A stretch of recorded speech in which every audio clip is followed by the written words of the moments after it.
charla. Buenas noches nuevamente.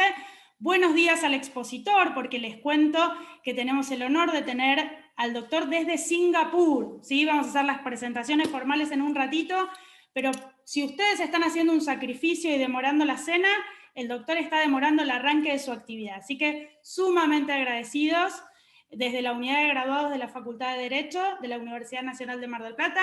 Bienvenidos a todos. Vamos a contar hoy con la presencia de reconocidos docentes, no solo de nuestra casa de estudio, sino de todo el país. Así que muchas gracias por estar participando de esta actividad tan interesante que nos permite el Zoom acercarnos no solo al conocimiento, sino al mundo, ¿sí? Bueno, contamos también con la presencia de la decana de nuestra facultad, la doctora María del Carmen Ortega, Maika para nosotros, a veces se hace difícil completar el nombre con la costumbre. Bienvenida, Maika, te escuchamos para recibir al expositor. Hola, buenas noches y buenos días, Aurelio, que ya estuvimos charlando un poco. Bueno, ante todo, darles la bienvenida, muy especialmente a nuestros fieles seguidores de la unidad de graduados que nos acompañan, a los docentes de nuestra casa. Muchas gracias, doctor Isach, en representación del Colegio de Magistrados. Gracias, Marina, por el observatorio. Nuestros queridos docentes del área, como el doctor Boteri, el doctor Esparza, que también estoy aquí. Muchas gracias, Diego Duprat. Y básicamente y fundamentalmente, en primer lugar, el agradecimiento al doctor Gurrea Martínez, que tiene la enorme deferencia con esta universidad pública de dictarnos esta clase, esta verdadera conferencia, que además lo hace sin ningún intento de monetización, porque es una conferencia gratuita para que todos podamos disfrutarla, cosa que tampoco es fácil. Y gracias extensivo al doctor Taliercio, que ha facilitado el contacto con el doctor Gurrea para que hoy esté aquí con nosotros. Es un verdadero honor y ojalá esta sea la primera de una serie de charlas. Quizás cuando nos acerquemos al próximo verano podamos hacer que al menos usted pueda dar la clase a las 8 de la mañana y nosotros nos extendemos hasta las 9 y no hacerlo madrugar tanto. Así que muchísimas gracias y estamos ansiosos todos por escucharlo. Muchas gracias. Bueno, les cuento que esta interesante actividad ha sido declarada de interés por la facultad. Les voy a leer brevemente la resolución, doctor, que le va a hacer llegar el doctor Taliercio también. Mar del Plata, 12 de abril del 2021, la decana de la Facultad de Derecho de la Universidad Nacional de Mar del Plata resuelve declarar de interés académico la presencia y exposición del doctor Aurelio Gurrea Martínez en el ciclo de conferencias virtuales de práctica profesional sobre los desafíos de derecho de las sociedades en América Latina, organizada por el Foro de Derecho Societario y Concursal, la Unidad de Graduados y la Secretaría de Investigación y Posgrado, a realizarse el día martes 20 de abril del 2021 a las 20 horas con acceso libre y gratuito por plataforma Zoom. Firmado doctora Adriana Arias y doctora Maika Ortega, María del Carmen Ortega, mejor dicho, la costumbre. Así que muchísimas gracias, doctor, por estar presente y este reconocimiento de la Facultad de Derecho para usted. Bueno, también entre los presentes tenemos a la doctora Marina Sánchez Herrero. Gracias, Marina, por estar con nosotros, miembro del observatorio, que nosotros en Mar del Plata, en nuestra facultad, contamos con un observatorio jurídico, María Angélica Barreda, así que también bienvenida y te escuchamos.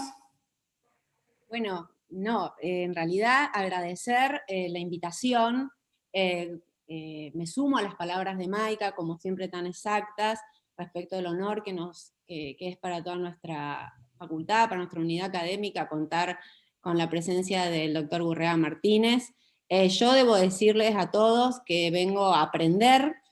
Para los que no saben, yo soy especialista en Derecho Administrativo, así que hoy vengo como oyente, alumna, a desasnarme sobre las cuestiones societarias, no porque en nuestra facultad falte expertos y grandes doctrinarios en la materia, pero sí se va a ser un gran placer poder escucharlo a usted.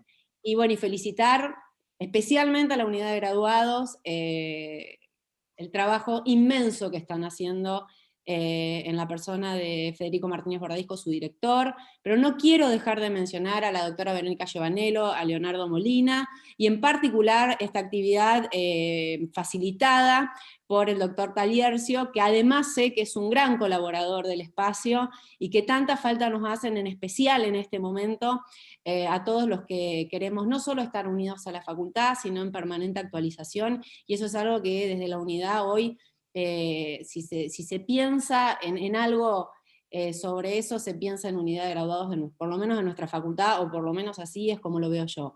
Así que solamente agradecer la invitación, y agradecer al doctor su presencia, su predisposición. Me gustaría estar ahí con ustedes, claro, en Singapur, pero bueno, estamos acá. Pero bueno, nada, un verdadero placer, no quiero detenerlos más. Muchísimas gracias a todos. Gracias, Marina. Bueno, gracias nuevamente a todos los integrantes de la unidad de graduados, a los abogados de a pie, como nos gusta decirlo a nosotros, robándole, yo siempre lo cito al doctor Damián Bes, esa frase, y también tenemos muchos integrantes del Poder Judicial, así que hacemos extensivo el saludo y el agradecimiento. Lo vamos a nombrar al doctor Simón Isaac, que es el presidente del Colegio de Magistrados, para que se sientan todos representados. Tenemos muchos colegas del Poder Judicial también acá con ganas de aprender. Y Cristian, ahora sí, basta de palabras y saludos, te dejamos que nos presentes a este expositor de lujo. Muchas gracias por traerlo, sobre todo. Bueno, muchas gracias. En primer lugar, la verdad es que debemos todos agradecerle al doctor Gobea Martínez, es Aurelio quien gentilmente aceptó inmediatamente darnos esta charla y hasta propuso el tema que es tan interesante para todos. Aurelio Gobea Martínez es profesor de Derecho de Sociedades, Regulación Financiera y Derecho Concursal en la Singapore Management University, donde también dirige la Iniciativa Global de Reestructuraciones de Singapur. Ha sido profesor, investigador y ponente en diversas instituciones de Estados Unidos, del Reino Unido, de América Latina, Europa y Asia, incluyendo la Universidad de Harvard, la de Columbia, la de Oxford, la de Stanford y la de Yale.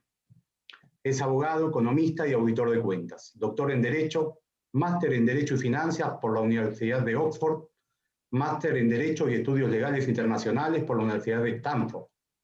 Es miembro de American Law and Economics Association y el European Corporate Governance Institute. Asimismo, es fundador y director del Instituto Iberoamericano de Derecho y Finanzas, desde donde ha impulsado diversos proyectos de reforma para la mejora y modernización de la normativa societaria y concursal en la comunidad iberoamericana. Ha sido invitado a presentar su trabajo académico en diversos reguladores y organismos internacionales, incluyendo el Banco Mundial, el Fondo Monetario Internacional, la Securities and Exchange Commission de Estados Unidos, el Departamento de Tesoro de Australia y la Autoridad Monetaria de Singapur. Ha recibido diversos premios y condecoraciones, incluyendo la Cruz de la Orden de San Raimundo de Peñafort, otorgada por el Ministerio de Justicia de España, el premio al mejor artículo en Derecho y Economía en la Universidad de Stanford, el premio Rising Star of Corporate Governance, otorgado por la Universidad de Columbia de Nueva York.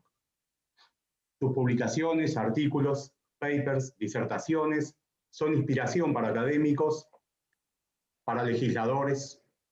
Sus conocimientos de derecho comparado, muy amplios, le permiten encontrar soluciones que terminan demostrando el fin último que tiene el derecho: ser un instrumento de progreso, de innovación, de crecimiento económico y de bienestar para los ciudadanos. Entiendo que esto último es lo fundamental que día a día nos transmite Aurelio a través de todos los medios que elige para hacer sus desarrollos doctrinarios. Su aporte académico es inigualable, y es inigualable a nivel mundial. Así que bueno, los dejo con él y agradezco nuevamente que esté acá con nosotros.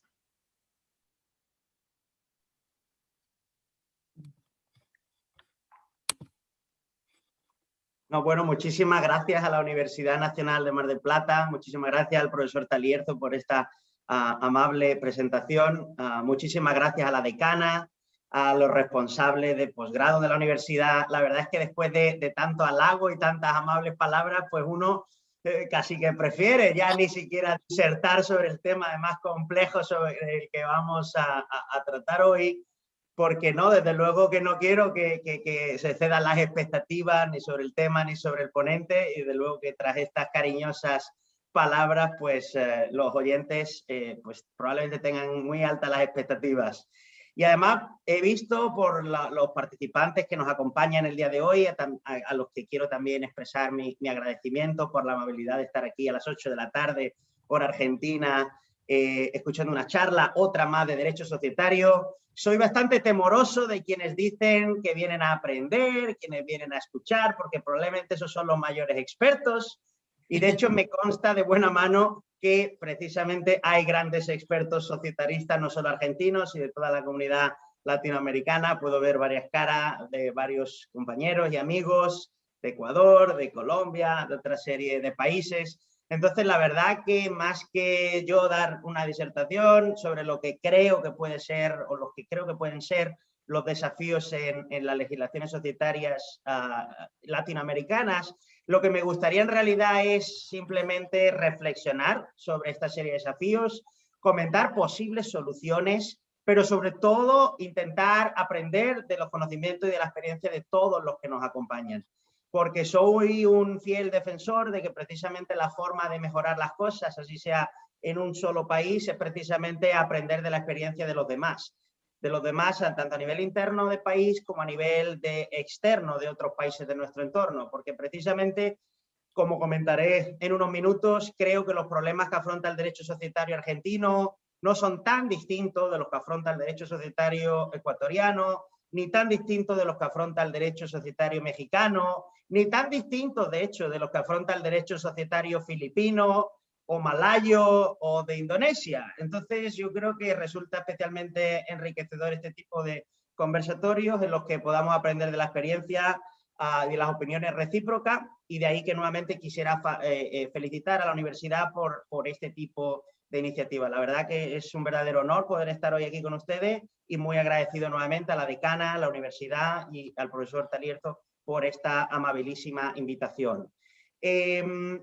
Antes de comenzar con lo que son los desafíos concretos, porque probablemente muchos de ustedes me dirán, y con motivo, que los desafíos de Argentina no son los mismos que los desafíos de Bolivia, o que los desafíos de México, o que los desafíos de El Salvador, y coincido totalmente. Al final, aunque hay una serie de similitudes, hay muchas diferencias económicas, políticas, institucionales, culturales, institucionales, entre todos los países de la región. Entonces, quisiera comenzar mi exposición enfatizando o limitando, por así decirlo, o enfatizando las limitaciones del propio análisis que voy a realizar, porque soy bien consciente de esas diferencias, pero lo que voy a intentar realizar es lo que al final siempre en ejercicios comparados se intenta realizar, es intentar poner más focos en las similitudes. Porque lo que sí que es cierto es que hay varios aspectos que en mayor o en menor medida, dependiendo del país, pero sí que hay ciertos aspectos que se parecen bastantes en la mayoría de países de la comunidad latinoamericana. Quisiera comenzar por enfatizar el tipo de empresas que encontramos. Si vamos a Argentina, vamos a Ecuador, vamos a México, el tipo de empresas que vamos a encontrar son bastante similares. Por un lado, hay muchas microempresas, muchas pequeñas y medianas empresas. Esto es bastante común en toda la región. Y por otro lado, las empresas que son más grandes, más medianas o más grandes, incluso las propias sociedades cotizadas en los países de toda la región, tienen otra particularidad común, y es que suelen tener un capital concentrado en las manos de una o varias personas que actúan como socio o socios de control de la compañía. Normalmente, en el caso de América Latina, estos socios de control puede ser el Estado, lo cual es bastante típico, por ejemplo, en Brasil, es bastante típico, por ejemplo, en Colombia, que las grandes compañías son controladas por el Estado, algunas de ellas. Pero también lo más común en toda Latinoamérica es que esos socios de control sean familias. Normalmente sean familias, en ocasiones con estructuras jurídicas o corporativas grupales, quienes controlan las compañías. Y esto nuevamente es bastante común en toda la región. Luego, otro aspecto también común en toda la región son las debilidades institucionales. Y aquí nuevamente quiero enfatizar que hay muchísimas diferencias, porque por ejemplo Argentina es un caso, aprovechando que estamos virtualmente en Argentina, Argentina es un caso en el que la judicatura goza de un cierto nivel de sofisticación, por tanto no es comparable, por ejemplo, con la judicatura de otros países de la región. También existen reguladores, y me consta porque además los conozco personalmente, de muchos países de la región en los que los reguladores del mercado de valores también son altamente sofisticados, pero nuevamente hay otros países que no tienen la posibilidad de tener esos reguladores sofisticados. Pero por lo general, aun cuando países tengan sistemas judiciales o tengan algunos jueces sofisticados, lo cierto es que casi todos tienen sistemas judiciales relativamente poco eficientes. Y esto es muchas veces por la falta de medios, precisamente, con las que se dotan a los sistemas judiciales. En otras ocasiones es por digamos, el exceso de reverencias frente al proceso y a la formalidad. Hablaremos de ellos en unos minutos, precisamente este tipo de formalidades o de excesivo rigurosidad o reverencia, incluso en algunos casos al proceso, ayuda a que se colapsen los sistemas judiciales. Y en otros países, sobre todo los más emergentes, por así decirlo, dentro de la propia región, de hecho ni siquiera cuentan con la posibilidad de tener magistrados, jueces especializados, ¿no? Con un alto nivel de sofisticación. Por tanto, aunque exista mucha variedad entre países, sí que es cierto que por lo general estos sistemas judiciales o son poco eficientes o en algunos casos no cuentan con esos jueces especializados. En segundo lugar, los reguladores nuevamente en muchos casos o no tienen los recursos, los medios, sobre todo si los comparamos con los medios de la SEC de Estados Unidos o con alguna otra autoridad como pudiera ser la Autoridad Monetaria de Singapur, que también se encarga de la supervisión de los mercados de valores, o no cuentan con el mismo grado de sofisticación o de medios.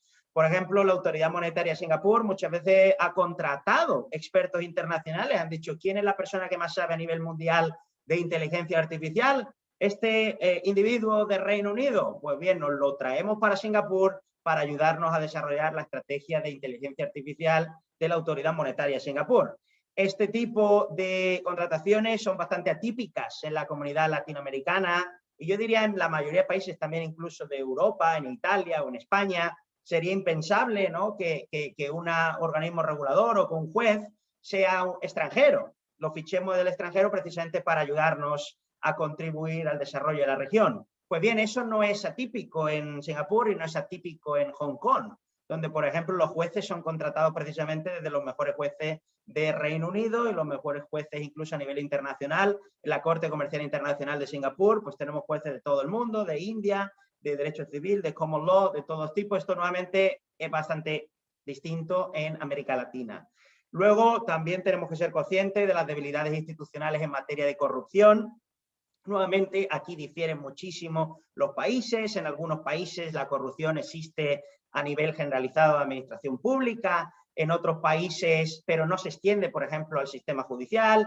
En otros países de la región incluso hay datos de organismos internacionales que corroboran que existe también corrupción a nivel judicial, pero nuevamente esto difiere mucho entre un país u otro. Y otra cuestión que creo bastante común a nivel de debilidad institucional en la región es el nivel de burocracia también que existen en muchos países, ¿no? Esta reverencia muchas veces al papel, esta reverencia al formalismo, esta reverencia a pedir un papel o algún tipo de certificado y en materia procesal incluso eso se traslada en una serie de requerimientos que sin dar necesaria tutela adicional a los ciudadanos, en ocasiones lo que provoca es retraso judicial, colapso judicial y una justicia lenta que en definitiva es una justicia que no funciona.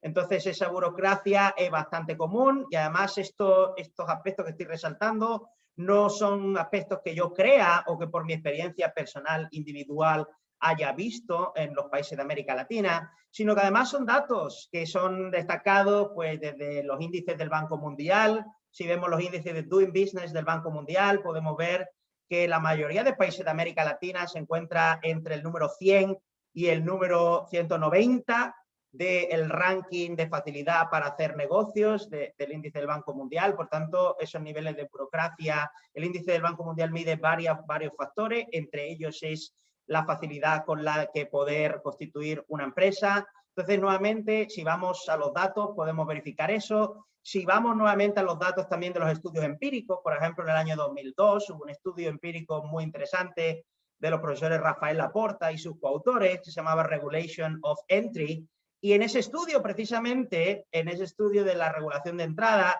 analizan algo muy interesante, que de hecho combina dos de las debilidades institucionales que he comentado. Una es la burocracia y otra es la corrupción.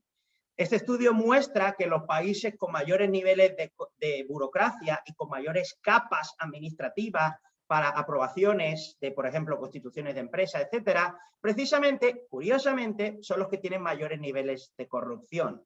Entonces, muchas de las cuestiones que estoy comentando no son cuestiones al azar, que existan porque existan, sino que muchas veces están entre ellas relacionadas. Y nuevamente, quiero enfatizar que aunque estas sean debilidades generalizadas, hay muchísimas diferencias entre países. Por ejemplo, en el caso de Ecuador, que hablaremos a lo largo de la exposición más sobre la pionera reforma societaria que ha implementado recientemente, a nivel de constitución de sociedades, ha implementado un paso de gigante en el último año. Por tanto, Ecuador, por ejemplo, se ha situado probablemente en esos países que comentaba, entre el número 100, 190 del mundo, justo en el ranking del Doing Business del Banco Mundial, y probablemente ahora tenga un salto enorme, exponencial, precisamente en los futuros índices, por estas reformas tan interesantes que acaba de realizar, algunas de las cuales comentaremos en unos minutos. Luego, también otra particularidad de todos los países de la región es la informalidad empresarial. Muchos negocios que no están registrados, que no están muchas veces constituidos en forma societaria, y muchas veces negocios íntegramente informales de los que ni siquiera el Estado es conocedor. Nuevamente, esto se podría pensar que es una, digamos, consecuencia en sí mismo, una característica en sí mismo de la región, pero a mí también como investigador me gusta plantearme siempre el porqué de las cosas, ¿no? Entonces, ¿por qué hay informalidad? Pues quizás, y solo quizás, tenga algo que ver precisamente por los altos costes de entrada a las formas societarias, por los altos costes de entrada a la formalización de los negocios, y precisamente esto es lo que acabo de comentar de la burocracia. Entonces, al final, si existen altas barreras de entrada, eso va a desincentivar a mucha gente, impedir en algunos casos por los costes, que muchas personas, muchos empresarios puedan acceder a la formalidad empresarial, en perjuicio de los propios empresarios, que muchas veces no van a poder contar con la responsabilidad limitada, por ejemplo, y otras características que ofrecen las instituciones societarias, pero en perjuicio también de terceros, porque el terceros al final pueden contratar con alguien que puede desaparecer en cualquier momento, que no saben dónde está registrado, dónde vive, dónde existe, cómo demandarlo, y también en prejuicio del propio Estado, que al final no tiene constancia de cuáles son los ingresos de los empresarios, de los particulares que contribuyen a la actividad empresarial, y por tanto eso se ve privado a nivel de impuestos y a nivel de tributación. Por tanto, la informalidad empresarial quizás, y solo quizás, sea una consecuencia de precisamente esa burocracia o esos altos costes de entrada.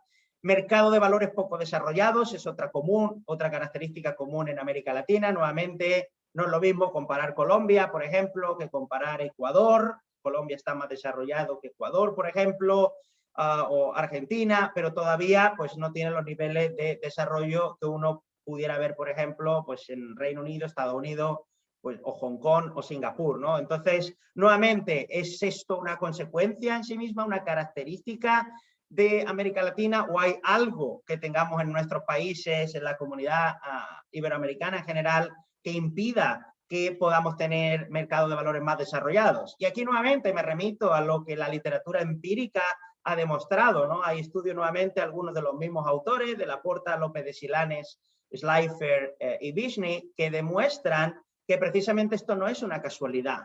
Ellos, con un estudio que eso sí ha sido criticado por determinados aspectos metodológicos, dicho sea de paso, pero en general ha sido un estudio probablemente de los más influyentes a nivel mundial, incluso ha influenciado el propio trabajo del Banco Mundial y del Fondo Monetario Internacional, sobre todo el Banco Mundial en materia de medir el grado de protección de inversores. Y lo que hicieron estos autores fue dividir el mundo en 4 o 5 orígenes legales, aquellos que provienen de Common Law, aquellos que vienen de Civil Law, y dentro del Civil Law, origen germánico, origen nórdico, de los países nórdicos de Europa, y origen francés napoleónico.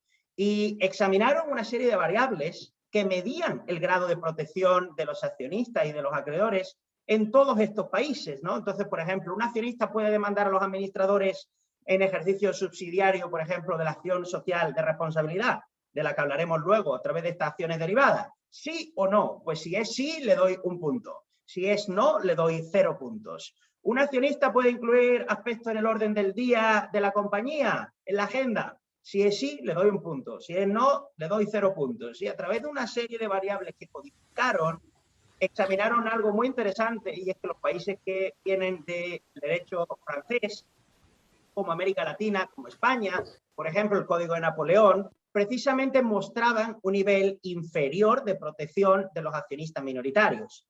Ello, en definitiva, hace que nadie quiera, a lo mejor, invertir en una compañía en bolsa, porque por definición, uno que invierte en bolsa es un socio minoritario. Incluso Warren Buffett o incluso los grandes hedge funds, cuando invierten en una compañía, normalmente son minoritarios. Los mayoritarios suelen ser solamente el fundador o el accionista de control, ya sea la familia o el Estado, pero exceptuando este accionista de control, por definición todos los demás son en mayor o menor medida, pero todos minoritarios. Entonces, claro, si es cierto lo que nos dicen los estudios empíricos de que hay poca protección de minoritarios en América Latina, pues será normal que nadie quiera invertir en una compañía en bolsa en la que por definición uno es minoritario. Por tanto, nuevamente, el poco desarrollo de los mercados de valores puede que no sea una coincidencia, sino que sea el producto precisamente de un sistema legal o de unas debilidades institucionales que no protejan adecuadamente a los accionistas minoritarios. Y luego hay un tema que también quisiera resaltar, aquellos que me conocen de lo presente saben que suelo resaltarlo en casi todas mis exposiciones, que es el rol de la academia y el tipo de academia que hemos tenido tradicionalmente en los países, no solo de América Latina, sino incluso en Europa y en otros muchos países del mundo, no es solo Europa y América Latina, que es una academia jurídica normalmente centrada en una serie de problemas muy concretos que a mi modo de ver no tiene que ver con lo que el profesor Talierzo precisamente destacaba. A mi modo de ver, el rol de la academia, el rol de los investigadores, el rol de los reguladores es repensar las leyes y las instituciones para ver de qué manera pueden generar mayor empleo, mayor riqueza, mayor emprendimiento, mayor innovación, mayor trabajo y, en definitiva, mayor bienestar para los ciudadanos. Por tanto, la pregunta académica que muchos nos planteamos cada vez que escribimos un trabajo, cada vez que examinamos las normas legales o el propio sistema institucional, no es si la naturaleza jurídica de esto es A o B. Eso es un ejercicio intelectualmente interesante, pero lo que en realidad resulta relevante para dar de comer a la familia, para promover el desarrollo, para promover la innovación, ese tipo de preguntas es totalmente irrelevante. Si la naturaleza jurídica del cheque es A o B. Lo que interesa es de qué manera unas instituciones o unos tipos societarios pueden facilitar el emprendimiento, pueden facilitar la formalización de empresas, pueden facilitar la financiación de empresas, porque todo ello va a ser lo que nos va a traer riqueza, trabajo y bienestar social. Por tanto, la academia jurídica tradicional que hemos tenido en todos los países de la comunidad iberoamericana, en mi opinión, se ha centrado en unos problemas que poco tienen que ver con el bienestar directo de los ciudadanos a nivel de incrementar o promover el crecimiento económico. Y eso es falta de un estudio más multidisciplinar. En ocasiones el derecho, la economía, la psicología, la sociología ha estado muy desvinculado. Esto no ocurre así en otros países como pudiera ser pues, Singapur, Estados Unidos, el Reino Unido, Hong Kong. Cada vez hay más estudios multidisciplinares. A mi modo de ver, o sea, ¿cómo vamos a analizar el derecho si el derecho al final es un mecanismo de ordenación social con el objetivo de mejorar el bienestar y la convivencia de los ciudadanos? ¿Cómo vamos a analizar el derecho si no tenemos en cuenta de qué manera piensan los ciudadanos? ¿O de qué manera se comportan los ciudadanos? ¿O de qué manera responden a los diferentes incentivos positivos o negativos que pueden crear la norma jurídica? Por tanto, es necesario analizar el derecho de manera multidisciplinar, de una manera sobre todo económica, analizando el impacto de las leyes y las instituciones en el crecimiento económico, en variables económicas que normalmente resultan afectadas al afectar los incentivos de los ciudadanos. Y es muy importante analizar el derecho de una perspectiva empírica, algo también de lo que adolece, por lo general, la academia jurídica tradicional iberoamericana, y analizar además el derecho de una manera global y comparada. Y comparada, quiero enfatizar aquí, realmente comparada, porque yo he visto en muchas ocasiones, incluso tesis doctorales, que hablan un capítulo derecho comparado, y en realidad no comparan, lo que hacen es describen Italia, España, Francia, lo típico de estos países que normalmente casi siempre se incluyen en un libro, en una tesis doctoral, pero luego no hacen lo más interesante, que es el ejercicio de comparación. Entonces aquí querría animar nuevamente a que hagamos más investigación comparada, de verdad, en el sentido de que examinemos cuáles son las soluciones que existen en el mundo a los problemas que de hecho en muchas ocasiones son comunes. Y una vez que sinteticemos o que veamos cuál es el universo de ideas que pueden dar respuesta a esos problemas comunes, y al final tengamos 5 posibles soluciones, porque vamos a ver que las soluciones europeas a lo mejor son 2 distintas solamente, y que de las 20 que hay en Asia, coincidentalmente 2 de ellas pues son justo las mismas que las europeas. Entonces, tras hacer este barrido internacional, vemos que a lo mejor hay 4 o 5 posibles respuestas regulatorias al mismo problema, y ahí lo interesante, y este es el ejercicio de comparación, es comparar cuál de estas 4 o 5 respuestas regulatorias puede resultar la más idónea para nuestro país en cuestión, ya sea Argentina o ya sea México, teniendo en cuenta, por supuesto, las particularidades legales, económicas, institucionales, culturales, locales, para que ahí veamos si alguno de estos 5 modelos regulatorios existentes a nivel internacional existe o se podría aplicar en México o en Argentina, o a lo mejor se podría aplicar con una serie de ajustes o incluso ni con ajustes. Vemos que el que tenemos actualmente funciona mucho mejor. Pero a eso me refiero en realidad por ejercicios globales o comparados de investigación jurídica. En todo caso, aunque haya enfatizado estas similitudes de América Latina, quiero enfatizar que los problemas que he comentado no son exclusivos de América Latina. De hecho, si nos vamos a la mayoría de economías emergentes del mundo, en Asia, en África, en Oriente Medio, todos suelen tener, MIPYMES también, pequeñas empresas, todos suelen tener debilidades institucionales, falta de medios, falta de, muchos casos, pues, sofisticación de reguladores o de los sistemas judiciales. Incluso en algunas economías desarrolladas, y de hecho pongo el ejemplo de Europa continental en la presentación, pero también Hong Kong y Singapur. La mayoría de las empresas cotizadas de Hong Kong y Singapur, de hecho, tienen accionistas de control. Muchas veces el Estado o es una familia, pero por tanto las grandes empresas de Singapur en ese sentido no son distintas de las grandes empresas latinoamericanas. Lo cual nos lleva precisamente a lo que comentaba, de realizar el derecho desde una perspectiva global y realmente comparada.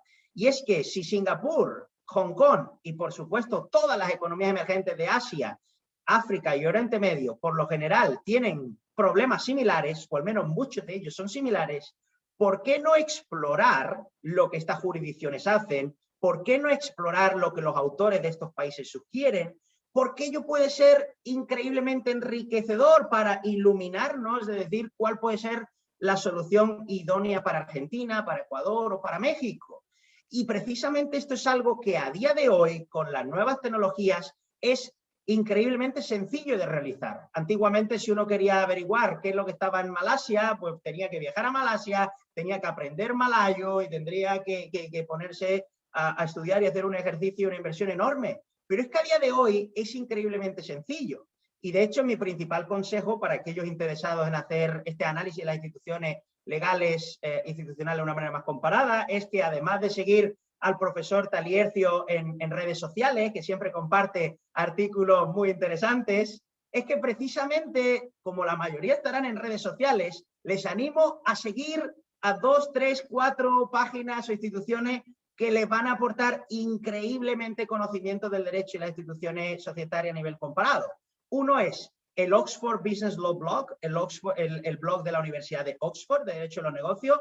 Todos los días publica 1 o 2 artículos que resumen avances jurisprudenciales, avances legales, reformas legales, institucionales, papers académicos de profesores, investigadores de todas partes del mundo.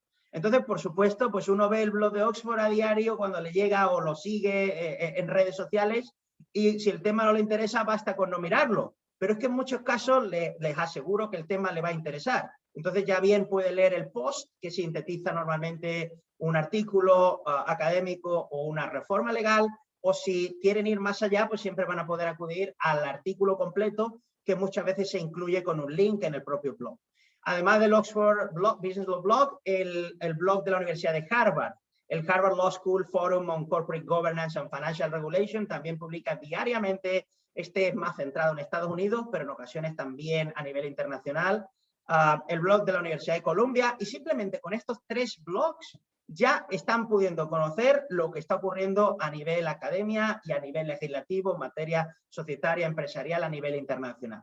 Y si quieren ir más allá, pues la página SSRN, de Social Science Research Network, es una plataforma, un depositorio de papers académicos donde la mayoría de investigadores de todo el mundo en el ámbito del derecho publicamos normalmente nuestros trabajos en elaboración o nuestros working papers, las versiones preliminares de nuestros trabajos, y son accesibles de manera gratuita a toda la comunidad internacional.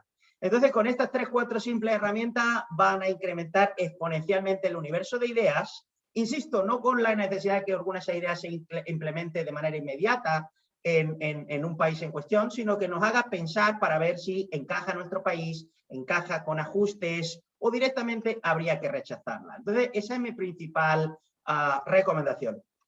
Y luego también quisiera enfatizar otra similitud existente a nivel internacional. Y es que el derecho de sociedades en Argentina, en última instancia, pretende promover el emprendimiento y el crecimiento económico, pero el mismo objetivo también existe en Ecuador o en Singapur o en Hong Kong.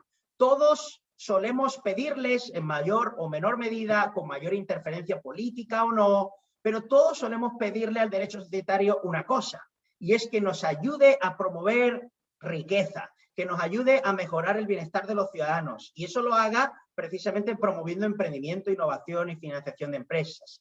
Ahora bien, lo que yo siempre incluso cuando me dijeron que este debería ser el objetivo del derecho de sociedades, inicialmente no empecé a conectar directamente como la norma de capital social o como la norma de los deberes de los administradores o como la norma de incluir algo en la agenda del día de la Junta de Accionistas, cómo esas normas particulares podían contribuir a este objetivo. Es decir, no vi la conexión, ¿no? Y nuevamente luego leyendo la literatura, sobre todo internacional, pues ahí sí que pude ver esa conexión, ¿no? Y de hecho, bueno, aprovecho para comentar que en breve saldrá publicado la versión en español del libro que considero la principal obra a nivel internacional en materia societaria, que es el Anatomy of Corporate Law. Es un libro escrito por los, a mi juicio, principales o muchos de los principales profesores de Derecho de Sociedades a nivel internacional, desde Oxford, Harvard, Yale, hasta precisamente en la 3ª edición se ha incorporado una de las personas que para mí es probablemente de los principales expertos en gobierno corporativo de toda América Latina, que es la profesora Mariana Pargendler, de la Universidad Getúlio Vargas de Brasil, y probablemente ella sea de las principales expertas mundiales, incluso en gobierno corporativo de empresas de control estatal, las State-Owned Enterprises, estas empresas de propiedad o control estatal. Entonces, la profesora Mariana Pargendler se ha unido a esta 3ª edición del Anatomy of Corporate Law, pues para intentar que las ideas y que los conocimientos y las referencias de este trabajo tan importante a nivel internacional sean lo más accesibles posible al mundo de habla hispana.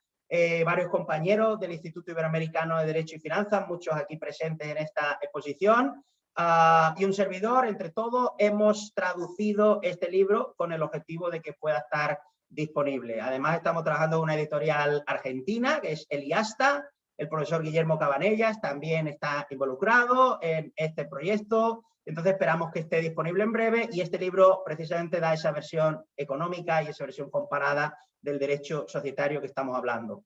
Pero antes de pedirle algo concreto al derecho societario, permítame reflexionar unos minutos sobre esa conexión que les digo, sobre cómo las normas societarias concretas pueden contribuir o no al crecimiento económico.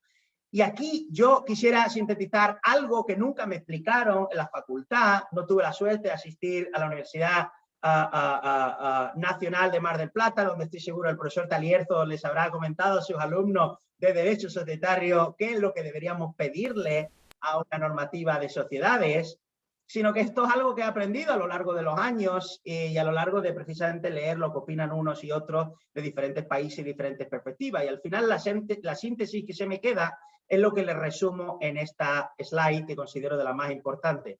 porque esto es algo común que vamos a pedirle al derecho societario en Argentina, en Ecuador, en México, en Singapur, en Hong Kong, en China y en Nigeria. ¿Y cuáles van a ser esos objetivos que le pedimos al derecho de sociedades? Y esto es esencial, porque si no pensamos en qué le pedimos, no vamos a pensar, o para qué sirve el derecho de sociedades, no vamos a poder adecuadamente diseñar las normas jurídicas que me permitan alcanzar estos objetivos. Y yo creo que cualquier normativa societaria moderna hay que pedirle dos cosas. Una, que facilite o reduzca los costes asociados con la constitución y el funcionamiento de las sociedades. Y dos, que reduzca los conflictos que puedan existir entre las diferentes partes involucradas en una sociedad. ¿Cómo se consigue el primer objetivo? Pues bien, la propia existencia de una sociedad de capital o una sociedad híbrida, una sociedad como la SAS, cuyos atributos incluyen precisamente pues, la responsabilidad limitada, la existencia de una personalidad jurídica propia. Entraremos en más detalle de otros, pero solo con esos dos atributos, que de hecho son comunes en toda la sociedad de capital, incluyendo la anónima, ya de por sí el derecho societario nos ayuda a contribuir al crecimiento económico. ¿Cómo? Pues porque gracias a la responsabilidad limitada mucha gente se ve incentivada a emprender sin poner a riesgo su patrimonio personal. Y no solo eso, sino otra cara de la responsabilidad limitada que nuevamente nunca me enseñaron, lo descubrí luego, es que no solo es importante para el emprendimiento, sino también para la financiación de empresas. Porque si ustedes saben que invirtiendo en la compañía Microsoft o Google van a poder perder su patrimonio personal, invirtiendo como accionista que tenga $50 en acciones, obviamente no van a invertir en Microsoft, porque saben que aunque sea accionista minoritario van a poder arriesgar su patrimonio personal. Entonces, ¿qué ocurre? La responsabilidad limitada fue, de hecho, el instrumento que permitió aglutinar grandes cifras de capital que contribuyeron a la revolución industrial. Por tanto, no es solo una herramienta para favorecer el emprendimiento, sino también para favorecer la financiación de empresas. La propia concentración del management, de la dirección de la compañía en un órgano, que pudiera ser la junta, el directorio, también facilita la toma de decisiones. Eso contribuye precisamente también al crecimiento económico a través de facilitar las relaciones económicas voluntarias. La flexibilidad o la libertad contractual de las sociedades contribuye enormemente, nuevamente, a reducir los costes de funcionamiento y constitución de sociedades, porque imagínense que yo les digo, ¿usted quiere una casa? Y me dicen, sí, quiero comprar una casa. Y le digo, bueno, muy bien, pues estas son las únicas casas que tengo. Todas pintadas con las paredes y el techo negro. ¿Ustedes quieren la casa pintada íntegramente de negro? El suelo, las paredes, todo negro. Pues uno puede decir, no, pues esta casa no me gusta, no me interesa, o no se adapta a mi gusto o a mis necesidades. Por tanto, nuevamente aquí va algo sobre lo que reflexionaré en unos minutos, que es que hay que incentivar la flexibilidad y la libertad contractual, no solo porque el Estado no conoce las necesidades de los empresarios en muchas ocasiones, son los propios empresarios, los propios accionistas quienes conocen mejor que nadie lo que les conviene, lo que les interesa. Por tanto, el poder del Estado se debería limitar exclusivamente a regular aquello que pudiera ocasionar un perjuicio a terceros. Aquello que sea en interés de los accionistas, pero que sea algo que pudiera ocasionar un daño, un posible coste, una posible externalidad a terceros. Pero si no existe ese daño, los socios deberían tener absoluta libertad para la constitución de sociedades y para el establecimiento de las reglas internas de organización y de financiación que crean más convenientes. De lo contrario, no solo se va a desincentivar la constitución de empresas, sino también la entrada de nuevos accionistas y, por tanto, la entrada de nueva financiación, que en definitiva permita obtener los recursos que me van a ayudar a generar riqueza y bienestar social. Y algo que también debe hacer el derecho social es suprimir requerimientos innecesarios, ¿no? Formales innecesarios. No digo que, por ejemplo, el típico que se suele comentar aquí en la intervención de notarios, ¿no? O el capital social mínimo. Entonces hay gente que ha cuestionado que sea innecesario. Entonces ahí lo interesante es valorar cuál es el valor añadido que genera, el impacto positivo en el bienestar de los ciudadanos que genera y cuáles son los costes que genera. Pongámoslos en una balanza. Y si alguien prueba de manera fehaciente y empírica que efectivamente los costes de ciertos intermediarios, de ciertos requerimientos formales, o sea, ¿qué aporta una firma en papel, por ejemplo, requerida versus una firma digital? Si alguien prueba que la firma en papel verdaderamente aporta más seguridad, pero es que encima ni eso. La firma digital incluso aporta más seguridad. Pero si alguien lo prueba empíricamente, pues oiga, pues admitamos este requisito formal.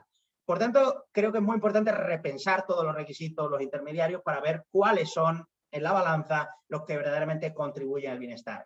Y el segundo gran aspecto del derecho de sociedades es minimizar estos conflictos que pueden surgir entre administradores y accionistas, entre los accionistas entre sí, y entre la sociedad y terceros, principalmente acreedores. Estos conflictos son los que se conocen normalmente como problemas de agencia, problemas de oportunismo en la literatura económica y en la literatura internacional. Y aquí quiero enfatizar el principal gran problema de América Latina, bastante común entre países, que no es tanto el conflicto entre administradores y accionistas. ¿Por qué? Pues porque los accionistas normalmente son los propios administradores, ya sea porque es una MIPYME y por tanto están metidos en la administración, o porque las grandes sociedades, como las grandes sociedades controladas que existen en muchos de nuestros países, tienen un estado o tienen una familia, sobre todo en el caso de la familia, que van a estar metidos en el directorio.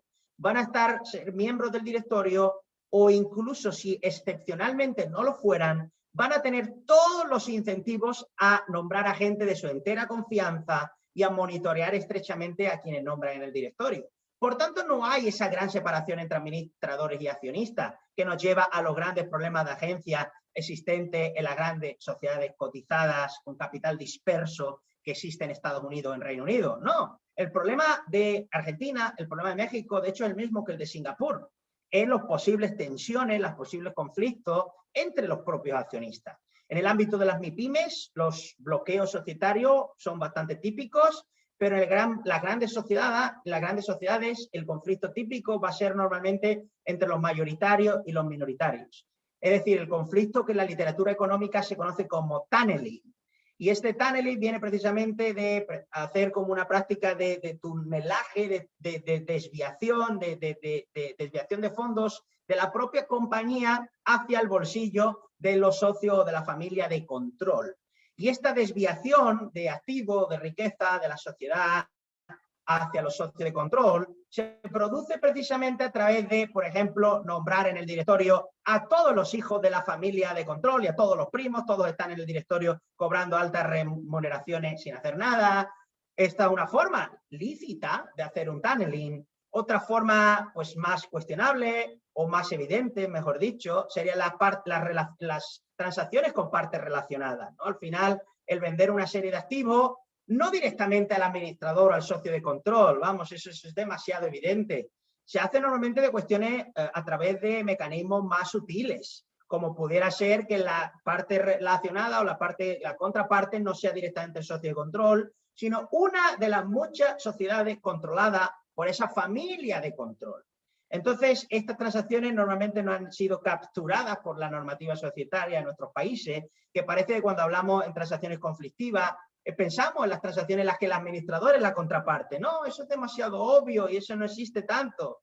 Existe más con los accionistas de control y en muchas ocasiones de manera, por lo menos cuando se quiere hacer más sutil, a través de varias de esas sociedades controladas por el mismo accionista.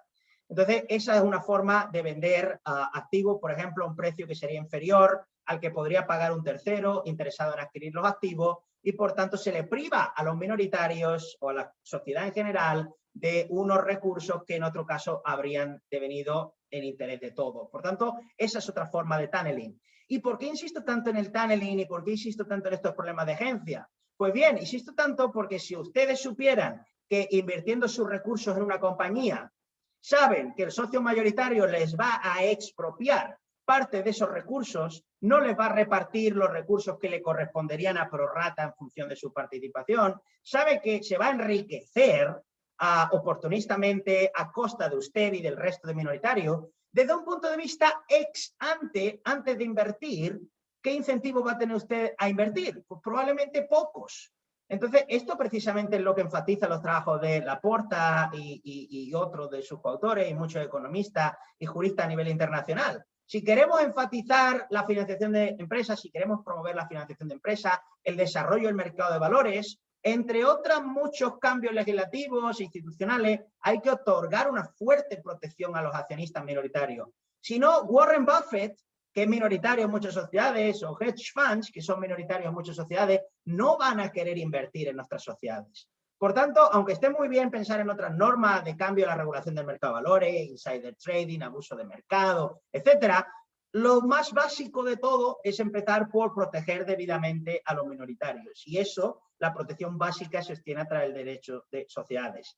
Por tanto, si conseguimos que el derecho de sociedades cumpla de manera eficiente y de manera efectiva estas dos funciones, reducir los problemas de agencia, en particular el del tunneling en América Latina, y reducir los costes de funcionamiento y constitución de sociedades, ahí conseguiremos que el derecho de sociedades sea un mecanismo idóneo para promover emprendimiento, competitividad de empresas, innovación, financiación y, en última instancia, el crecimiento económico deseado. Ahora bien, ¿cuáles son los grandes problemas del derecho de sociedades en América Latina? Pues yo destacaría tres. En primer lugar, los altos costes de constitución y funcionamiento de sociedades que han existido tradicionalmente.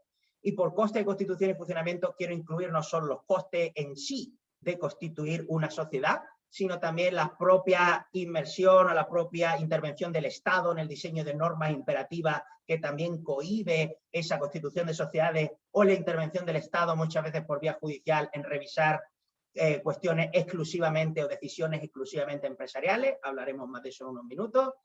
Pero por lo general esto ha sido una característica tradicional común. Esto afortunadamente está cambiando. Nuevamente Ecuador creo que es un paradigma de este cambio. Hablaremos en unos minutos más sobre el caso de Ecuador, y en general todos los países que, como Argentina, como Uruguay, como México, como Chile, como Colombia, que han implementado la SAS, también se están moviendo en esta dirección de intentar reducir este problema. Luego, el segundo gran problema de las sociedades latinoamericanas, esto es bastante común en todas, es el problema de tunneling. No muchas veces solo de tunneling en sí, de que se desvíen recursos, sino el propio riesgo de que exista el tunneling. Porque si Warren Buffett piensa que invirtiendo en una sociedad latinoamericana le van a expropiar el mayoritario, que sí que existe, pues no va a invertir. Entonces no es solamente que exista o no exista el tunneling, es que exista o no exista el riesgo de tunneling. En Singapur existen accionistas de control, como en Argentina o como en Colombia, y en Hong Kong también. Lo que ocurre es que en Singapur hay un sistema, sobre todo institucional, muy fuerte, muy sofisticado, muy eficiente, en el que si un administrador desvía o permite el desvío por órdenes del socio de control de una serie de activos, inmediatamente van a tener una respuesta del sistema institucional, sancionando, condenando y en ocasiones incluso apartando del mercado a esos empresarios o a esos administradores. Por tanto, el riesgo se reduce notablemente. Entonces, hace falta, y comentaremos más sobre ello, mecanismos legales e institucionales que nos permitan reducir el tunneling. Y luego otro tercer problema, gran problema, que de hecho agrava el anterior del tunneling, son los problemas de enforcement.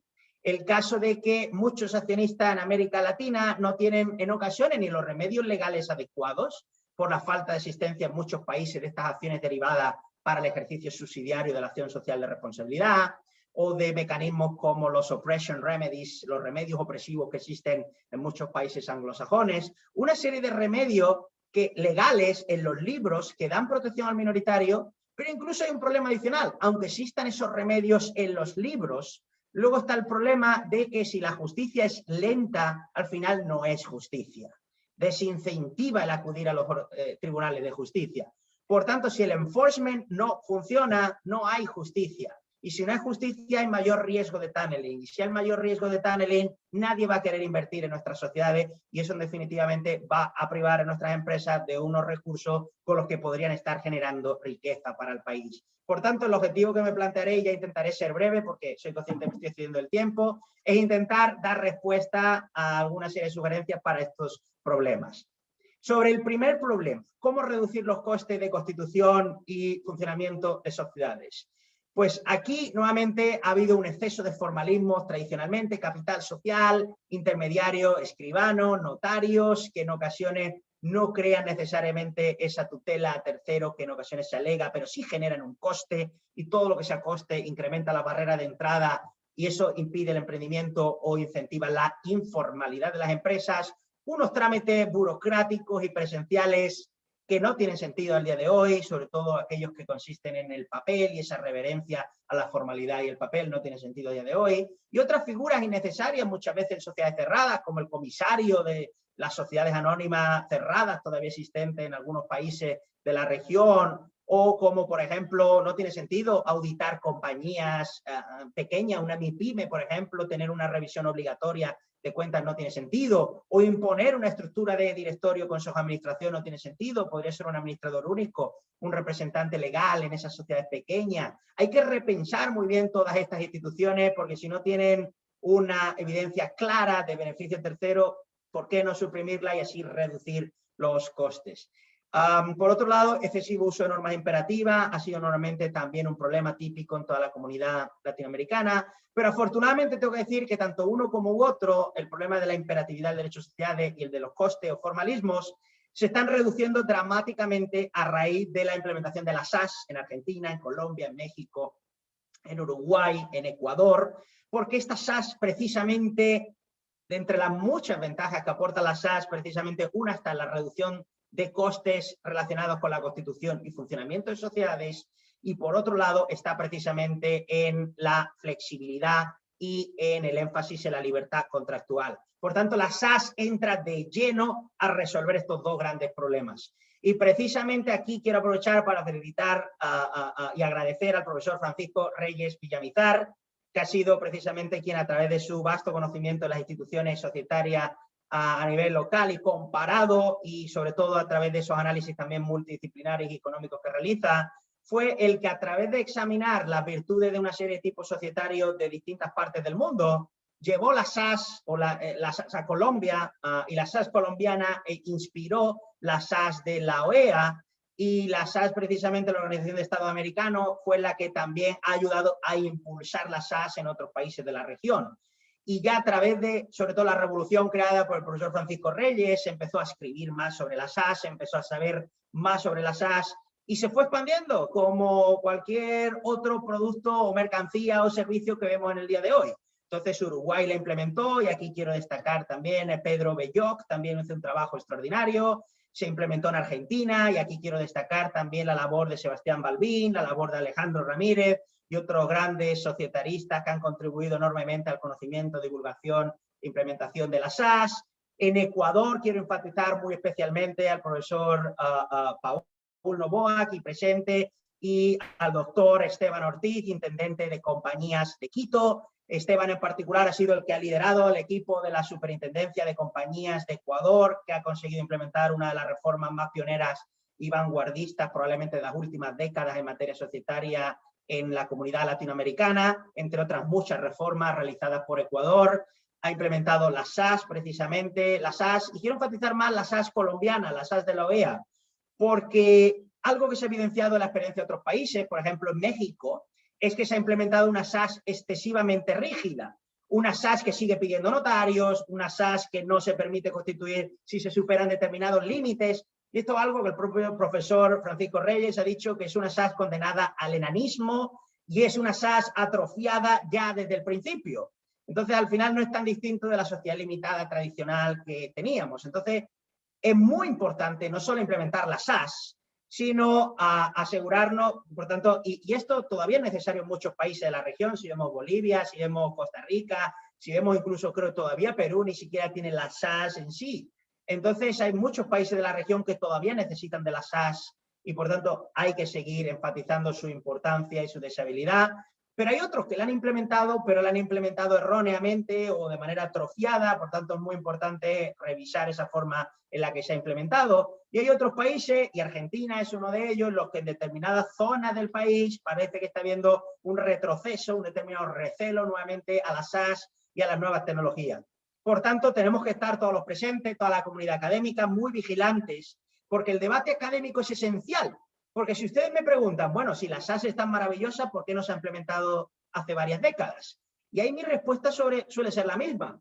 Si el profesor Francisco Reyes Villamizar hubiera asistido en el siglo XIV y nos hubiera estado dando la brasa con la SAS, en el siglo XIV, probablemente ya desde el siglo XV, porque siempre tarda, o sea, le voy a dar un siglo por lo menos para intentar convencernos a todos. Al principio se acusaría de hereje, que de hecho es lo que se le acusó a él y a tantos otros que han promovido la SAS. Pero al final la sociedad se da cuenta, y la evidencia lo demuestra, que la SAS trae una inmensidad de beneficios precisamente para el bienestar de los ciudadanos. Pero si el profesor Francisco Reyes o cualquier otro hubiera asistido hace siglos y hubiera propuesto la SAS, probablemente la SAS ya estaría en toda la región. El problema es que la SAS no existe porque el profesor Francisco Reyes la propuso hace varias décadas, empezamos todos a pensar y a hablar de la SAS hace varias décadas, y en muchos casos las normas no se reforman o no existen otras normas precisamente porque no viene alguien que nos venga y nos dé la idea. Estos aspectos se ven en otras muchas materias de la comunidad iberoamericana, por ejemplo, en materia de insolvencia, muchos deudores individuales, las personas físicas, no disfrutan del descargue de deudas que existe, por ejemplo, desde el comienzo del siglo XVIII ya en el Reino Unido, o del descargue de deuda, de esa liberación de deudas si el deudor demuestra ser honesto, pero desafortunado y de bien insolvente. No existe. Y no existe en muchos casos precisamente por falta del debate académico. Por ejemplo, la profesora Rosa María Rojas, no sé si nos acompaña en el día de hoy, ha hecho un trabajo extraordinario en materia de persona física en México y está muy activamente promoviendo esta reforma. Yo estoy convencido de que con el trabajo que está realizando, en breve, tarde o temprano, al final se acabará implementando esta reforma. Lo que no se va a implementar una reforma es si no hay ideas nuevas, si no hay personas que cuestionen lo que existe o lo que no existe en un país. Por tanto, nuevamente hago un llamamiento a la comunidad académica para que promovamos este tipo de reforma y promovamos este tipo de reforma en la dirección correcta y intentamos que no se vuelva al retroceso, al papel y a esos formalismos de antaño que tanto han perjudicado el emprendimiento y la financiación de empresas en la región. Y ya por concluir con los deberes de los administradores, que era otro de los aspectos, y el enforcement que me planteaba discutir en esta exposición. Quiero comenzar con el deber de diligencia. Un deber de diligencia, si yo le pregunto a todos ustedes qué entienden por diligencia, es posible que muchos tengan un concepto distinto de diligencia, un concepto muy subjetivo. Algunos serán más prudentes, otros menos prudentes, pero lo cierto es que ser excesivamente prudente puede ser perjudicial, porque al final no tomamos riesgo ninguno y eso nos lleva a no innovar y a no generar riqueza. Pero si somos muy poco prudentes, también puede llevar a perjuicios a terceros, a los accionistas, daños colaterales. Por tanto, ¿cuál es el nivel óptimo de diligencia? Pues bien, en Estados Unidos, ya en el siglo XIX, a principios, dijeron, es muy complicado eso. ¿Cuál es el nivel óptimo de diligencia y cuál es la deseabilidad de una decisión empresarial? Los jueces no son quien para decidir si una decisión empresarial estuvo bien o mal tomada. Los jueces son los que deben decidir si la decisión estuvo tomada con conflicto de interés o no, deben decidir si siguió el procedimiento adecuado, deben decidir si los administradores actuaron de buena fe con esa información en el mejor interés de la compañía y deben decidir si los administradores se informaron convenientemente. Si siguieron todos esos pasos, ¿por qué cuestionar a los administradores? Por tanto, proteger la discrecionalidad empresarial, los beneficios de hacerlo, se vio de manera inmediata en Estados Unidos ya a comienzos del siglo XX y precisamente se vio porque dijeron que si no se protegía esa discrecionalidad empresarial, los administradores no iban a querer tomar decisiones empresariales. De hecho, hubo un caso, un ejemplo reciente muy bueno que precisamente compartió el profesor Nicolás Polanía, que creo que también nos acompaña, ex superintendente delegado de procedimientos de insolvencia de Colombia, y él comentaba el caso de Pfizer, con la vacuna de Pfizer ahora por COVID, cuando leyó la entrevista al CEO de la compañía, el CEO había dicho, no, nosotros no queríamos dinero público por la burocracia que eso implica, quería que todos mis investigadores estén centrados en la vacuna. Y por tanto fue una decisión muy arriesgada poner todos a trabajar ahí porque no sabíamos si daríamos con éxito con la vacuna, pero tomé esa decisión arriesgada. Pues bien, como comentaba mi buen amigo, el compañero doctor Polanía, justo sin la Business Judgment Rule probablemente este tipo de decisiones no tendrían lugar. ¿Por qué? Pues porque el administrador no se querría enfrentar a cualquier tipo de decisión mínimamente arriesgada. Entonces, ¿qué es lo que queremos? Si lo que queremos es promover innovación, lo que queremos es promover riqueza, hay que permitir un grado mínimo de riesgo. Y por tanto, lo que hay que hacer es cuestionar la decisión si hubo un conflicto de interés, si hubo poca información o algo, pero no si estuvo de manera informada, meditada en el objetivo mejor interés de la compañía.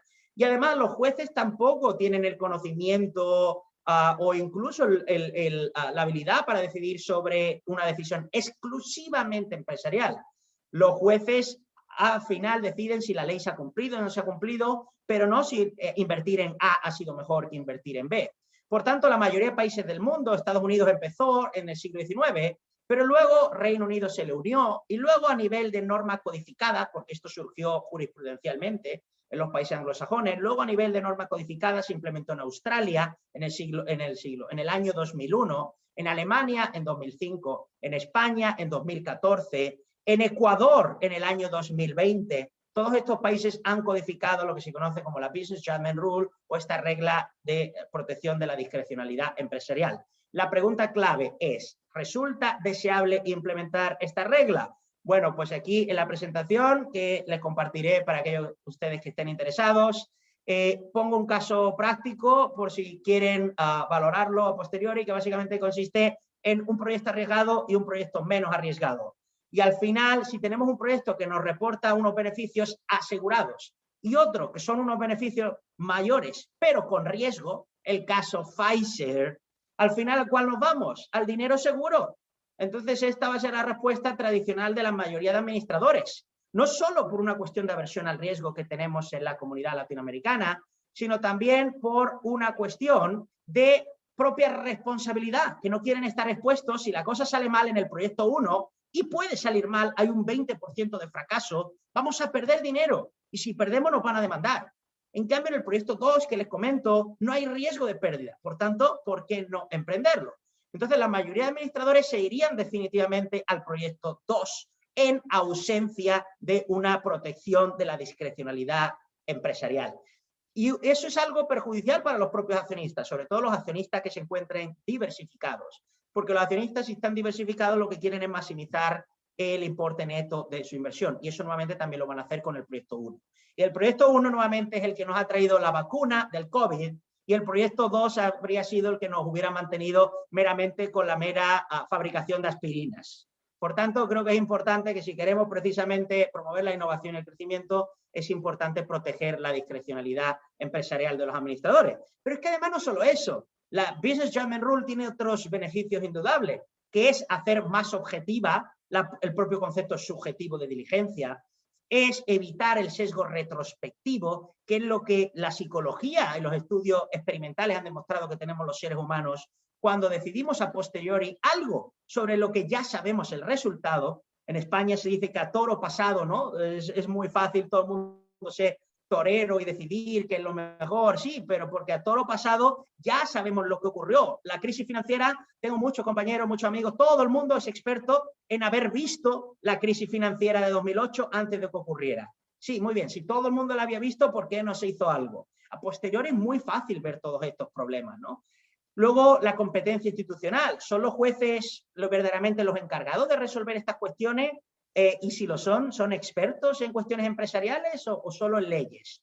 Luego, los jueces no son sancionados por una decisión empresarial. Si el CEO de Pfizer cometió una decisión errónea, probablemente los accionistas lo van a reemplazar. El mercado los va a castigar vendiendo las acciones y reduciendo la cotización de la compañía. Pero los jueces no son castigados por una mala decisión empresarial, siempre y cuando sea, por supuesto, lícita y conforme a la ley.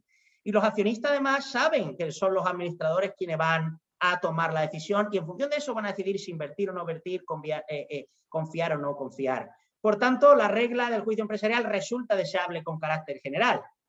Ahora bien, hay algunos aspectos que yo mismo en mis propios trabajos académicos he puesto de manifiesto que pueden haber alguna serie de objeciones a esta regla, ¿no? Y es decir que los accionistas en América Latina, por ejemplo, no suelen querer un gran nivel de riesgo. Suelen preferir el proyecto 2, dinero al bolsillo seguro, que el proyecto 1. Entonces, eso, ojo, porque puede ser que los accionistas prefieran que los administradores vayan al proyecto 2. Luego, también hay una cuestión de que, sí, los jueces no deciden sobre temas técnicos, pero es que tampoco son expertos en medicina o en ingeniería. Y hay veces que tienen que decidir sobre responsabilidad médica, o si los médicos actuaron conforme al procedimiento que debieran. Y luego, en último lugar, algo que se ha demostrado, de hecho, un estudio empírico, la profesora Jennifer Barsali, una buena amiga que está profesora en Reino Unido, escribió un artículo, es australiana, escribió un artículo muy interesante examinando empíricamente la adopción de la Business Judgment Rule codificada en Australia. Y de hecho demostró que lleva a más litigación incluso, porque ahora los abogados tienen mucho más herramientas para demandar porque dicen que la información no fue suficiente, que no fue adecuada, que hubo conflicto, que hubo mala fe, que hubo no sé cuánto. Tienen una mayor batería de medidas y además no solo eso, yo lo que sí que he puesto también manifiesto en mis trabajos es que implementar la BJR puede ocasionar que los administradores, para estar sobreprotegidos, quieran sobreinvertir en información. Y por tanto, en lugar de pedir un solo informe de experto, van a pedir 5, porque sabe que con 5 nadie le va a decir que tuvo una información con una decisión empresarial con poca información. Por tanto, hay una serie de cuestiones, pero aún así, en general, la Business Judgment Rule resulta deseable. Lo que hay que cuestionar es cómo implementarla. Si codificada, no codificada, imperativa, no imperativa, como regla imperativa, salvo que como regla dispositiva y que los accionistas puedan sacarla si quieren y no aplicarla, o al revés, como opt-out, que es que no aplique, pero que los accionistas tengan la posibilidad de implementarla estatutariamente en los estatutos. Y también la carga de la prueba, o elegimos el modelo alemán, básicamente, en el que la carga de la prueba va a estar en los administradores, o el modelo de Delaware, en el que quien quiera probar que los administradores contribuyeron a esa violación de los deberes de diligencia, deberán asumir la carga de la prueba. Pues bien, aquí comento una serie basado también en los trabajos que he realizado sobre este tema, sobre cómo implementar la BJR en América Latina, y básicamente lo que digo es que si los accionistas no quieren riesgo, puede tener más sentido que sea implementarla como una opt-in rule, es decir, que no sea imperativa, la BJR, sino que le demos a los accionistas la posibilidad de que si quieren, la implementen. Eso a día de hoy no existe en muchos países y eso podría tener sentido. Luego, en países, la mayoría también de América Latina, si el sistema judicial no funciona adecuadamente, ahí tiene todavía más sentido evitar la revisión judicial. ¿Cómo se evita la revisión judicial? Pues se evita implementando la BJR como norma imperativa, en todo caso va a estar ahí, o como en su caso opt-out rule, es decir, si no la quieren, me la quitan, pero en principio va a estar ahí como norma dispositiva, y sobre todo poniendo la carga de la prueba en la parte demandante, ¿vale? Por tanto, sería el sistema de Delaware y no el sistema alemán. Y luego, el nivel de amenaza, ¿cómo de creíble es? Porque hay países de la comunidad latinoamericana en los que no existe una acción derivada, siquiera, por ejercicio subsidiario de la acción social de responsabilidad. Bueno, en esos casos tiene más sentido facilitar la demanda, y se facilita demanda poniendo la carga de la prueba a los administradores y no en el demandante. Entonces, en función de si existen acciones derivadas, si existen hedge funds y activismo empresarial, etcétera, activismo accionarial, va a tener más o menos sentido diseñar de una manera u otra la carga de la prueba. A mi juicio, creo que en la mayoría de países de América Latina la BJR tiene sentido como norma incluso imperativa. Es precisamente uno de esos supuestos excepcionales en los que resulta justificado por varios motivos la norma imperativa, o en su defecto como opt-out rule, es decir, que simplemente, aunque los accionistas puedan sacarla, y tiene sentido que se haga más como se ha hecho en Ecuador, que es con la carga de la prueba sobre la parte demandante, para así evitar una litigación innecesaria y además sobre un aspecto en el que los jueces no deberían decidir, que es si una decisión empresarial fue acertada o no. Poniendo la carga de la prueba sobre la parte demandante, que diga el demandante cómo los administradores violaron su deber de lealtad, su conflicto de interés, no información suficiente, etcétera, etcétera, ahí será más improbable que demande. Ahora bien, si es muy difícil demandar a los administradores porque no hay ni siquiera una acción derivada y el sistema judicial más o menos funciona, ahí sí se podría poner la carga de la prueba en los administradores, facilitando la litigación. Nuevamente, no es solo BJR sí o no, sino entrar a los detalles de cómo diseñarla. Ahora bien, el deber de diligencia es muy atractivo intelectualmente analizarlo, pero el más relevante en América Latina es el de lealtad.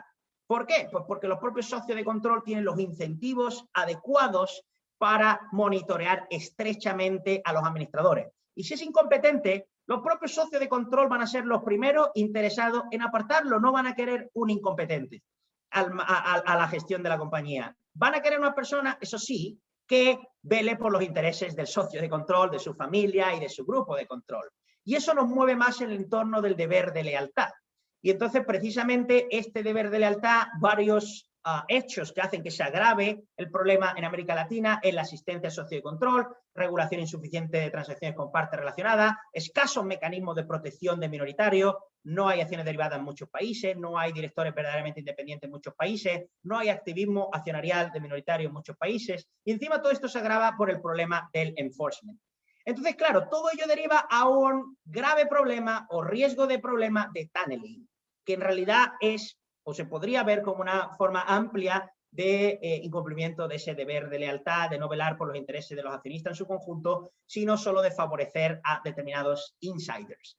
¿Y cómo se podría solventar el tunneling? Y ya con esto concluyo. Pues se podría solventar precisamente extendiendo el deber de lealtad y la regulación de las transacciones con parte relacionada al socio de control y a sus sociedades vinculadas. Esto es muy importante porque tradicionalmente hemos pensado en transacciones con parte vinculada como transacciones con el administrador, cuando en realidad las más graves es con el socio de control y sus sociedades vinculadas. Y luego extender la extensión de las transacciones con parte relacionada, no solo a una compraventa en el que la contraparte va a ser la parte relacionada, sino también para transacciones en las que pueda existir un conflicto, como pueden ser las SOPAs, como pueden ser las propias retribución de los miembros del órgano de administración, etcétera. En segundo lugar, la implementación de la acción derivada, que existe a día de hoy en Ecuador, precisamente gracias a la labor tan extraordinaria que ha hecho la Superintendencia de Compañía, el doctor Esteban Ortiz y otros profesionales que han estado empujando esa reforma societaria. Desde el Instituto Iberoamericano de Derecho y Finanzas elaboramos un reporte en el que intentamos ayudar a Ecuador precisamente a moverse en esa dirección. El reporte está disponible públicamente para quien quiera verlo, que publicamos en el año 2019, si no recuerdo mal, con una batería de medidas que podrían ser deseables para Ecuador. Entre ellas estaba la acción derivada, ya se ha implementado en Ecuador. Por desgracia no existe en muchos países de la comunidad iberoamericana, donde para demandar a los administradores hace falta el acuerdo todavía de la asamblea de accionistas y no hay posibilidad de que los minoritarios, en ausencia de ese mecanismo, ejerciten la acción de manera individual, aunque en nombre de la sociedad. Remedios opresivos, que es un remedio existente en muchos países anglosajones, pero esto requiere mayor discrecionalidad de los jueces y, por tanto, normalmente va a requerir de jueces más sofisticados. Normas procesales, hay que repensar cómo diseñamos las normas procesales. ¿Quién tiene la carga de la prueba? ¿Quién? Las acciones de clase, ¿no? Las class actions es muy importante también promoverlas porque precisamente esto va a promover una mayor o menor tutela también de los minoritarios. Mayores exigencias en divulgación de información para que los abogados, para que los accionistas minoritarios tengan más información con la que poder demandar. Y luego el tema clave, el enforcement. Hay que mejorar las instituciones que van a hacer cumplir las normas societarias, porque si tenemos un fantástico derecho en los libros, pero no tenemos un adecuado sistema de enforcement, al final el derecho en los libros va a ser inútil. Por tanto, necesitamos un adecuado mecanismo de enforcement. Y ahí les tengo la solución perfecta y sencilla, que es mejorar el sistema judicial, dando recursos, eficiencia, independencia, sofisticación. Claro, esa es la respuesta sencilla, pero eso es viable a corto plazo. ¿Creen ustedes que sus políticos van a tomarse en serio la reforma integral del sistema judicial para contribuir en esa manera a la mejora del enforcement? Por tanto, algunos nos hemos planteado mecanismos alternativos de resolución de controversias. No solo ya el arbitraje que eventualmente las partes pudieran querer, acudir. Por supuesto, eso hay que promoverlo y permitirlo dentro de la libertad contractual. El problema del arbitraje es que es muy costoso. Por tanto, no va a dar tutela efectiva a muchos minoritarios. Por tanto, hay que pensar en mecanismos alternativos. En esta propuesta de reforma societaria que elaboramos para Ecuador, como les comento, elaboramos algún mecanismo alternativo de resolución de controversia inspirado parcialmente en arbitraje, pero con determinados intervención o subsidios públicos y a través de una serie de sistemas de cuotas por los arbitrajes, digamos, más costosos o internacionales, subsidiar los arbitrajes menores para los minoritarios sin recursos. Entonces ahí intentamos darle vuelta a de qué manera mejorar el enforcement, pero siendo realista, el enforcement difícilmente se va a mejorar, al menos a corto plazo, de una manera efectiva. Por tanto, mi principal recomendación para el tunneling es precisamente acudir a sistemas ex ante. ¿Y cuáles son estos sistemas ex ante o de auto-enforcement? Y así evitamos los problemas institucionales del enforcement. Pues es, por ejemplo, algo que ya existe en Israel, que existe en Hong Kong, que existe en Ecuador precisamente con esta innovadora reforma societaria, que es intentar dar mayor primacía a esto que se conoce como el MOM approval, the majority of the minority, que es la aprobación de la mayoría de la minoría.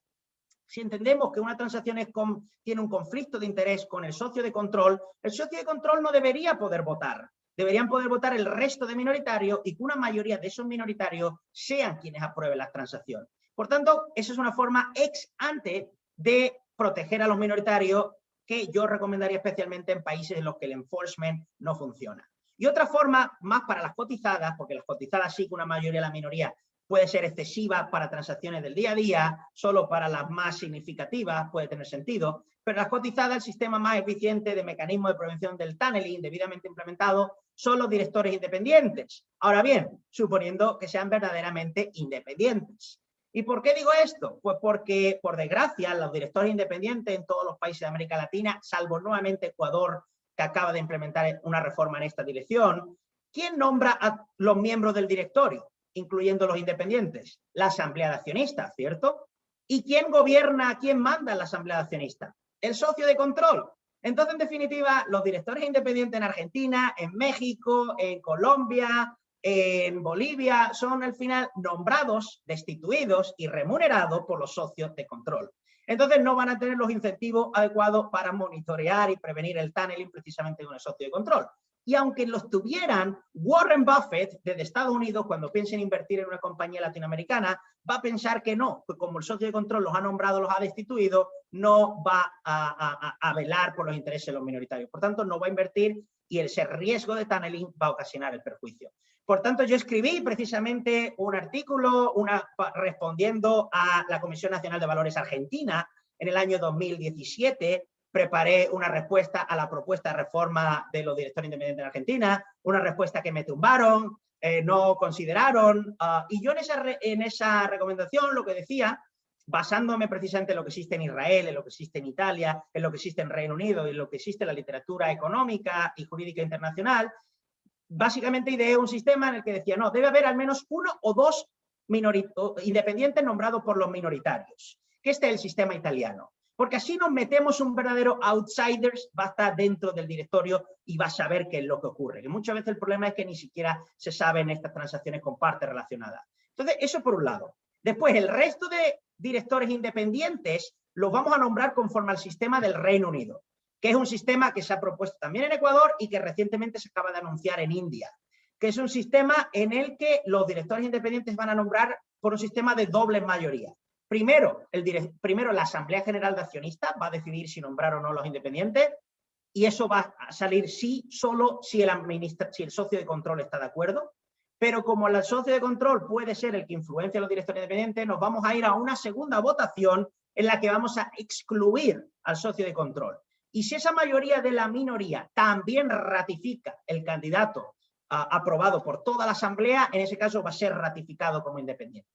Entonces, básicamente, ese era el sistema que propuse para Argentina, que me tumbaron. Luego, con un amigo, compañero, Oliver Orton, el antiguo responsable para gobierno corporativo de la International Finance Corporation del Banco Mundial, el responsable para América Latina, expandimos mis ideas. Digo, Oliver, a ver si contigo entre los dos nos hacen más caso. Escribimos un paper en el año 2018, tampoco nos hicieron caso. Lo presenté en la OCDE, en la Roundtable del Gobierno Corporativo de América Latina, tampoco nos hicieron caso. Afortunadamente parece que al final en Ecuador, de ser tan pesado con esta propuesta, no se han hecho cierto caso y Ecuador lo acaba de implementar, pero justo cuando India lo acaba de anunciar, cuando otros países van en la misma dirección, puede ser que estas propuestas no sean tan disparatadas. Eso sí, lo que yo sugiero en mis trabajos sobre este tema es que se debería poder reducir incluso el número de independientes siempre y cuando los independientes se nombren de esta manera y sean verdaderamente independientes. Porque los independientes, de hecho, dificultan la adecuada toma de decisiones porque no suelen tener la expertise y el conocimiento específico de la compañía. Por tanto, ¿por qué no coger lo mejor de los dos mundos, que es tener independientes verdaderamente independientes, pero que estos nunca representen la mayoría del directorio?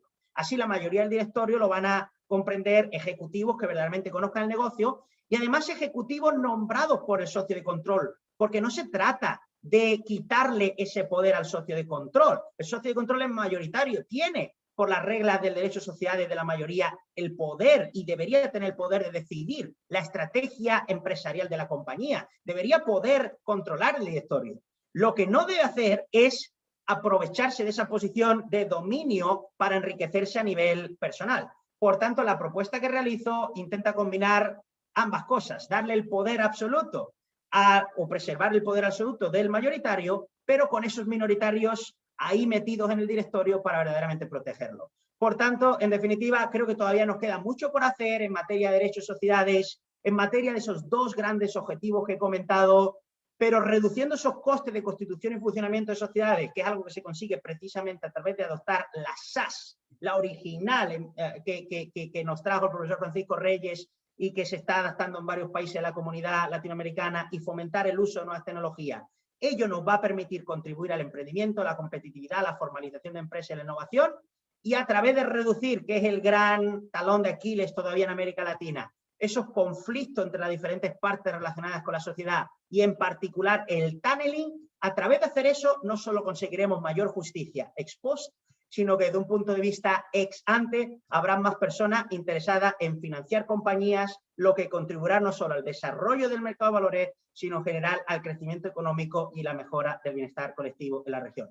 Muchísimas gracias por su atención. Mi más sincera disculpa porque acabo de comprobar que me he cedido con creces del tiempo amablemente asignado, pero bueno, como ustedes podrán comprender, es un tema que me emociona especialmente, y uno no siempre tiene la oportunidad de compartir con tan ilustres juristas de toda la región esto, así que quedo a su entera disposición para cualquier comentario y sobre todo para que me puedan ofrecer sus valiosas opiniones y experiencias al respecto. Muchas gracias.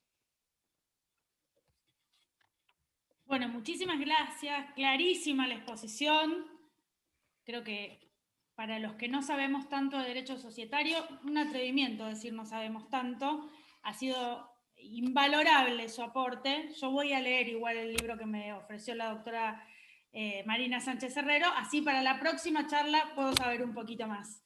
Bueno, tenemos varias preguntas en el chat que las va a leer amablemente Cristian, las va a seleccionar y las va a leer, y tenemos, Cristian, también algunos participantes que quieren comentar, hacer algunas referencias. Eso lo manejás vos cuando dispongas.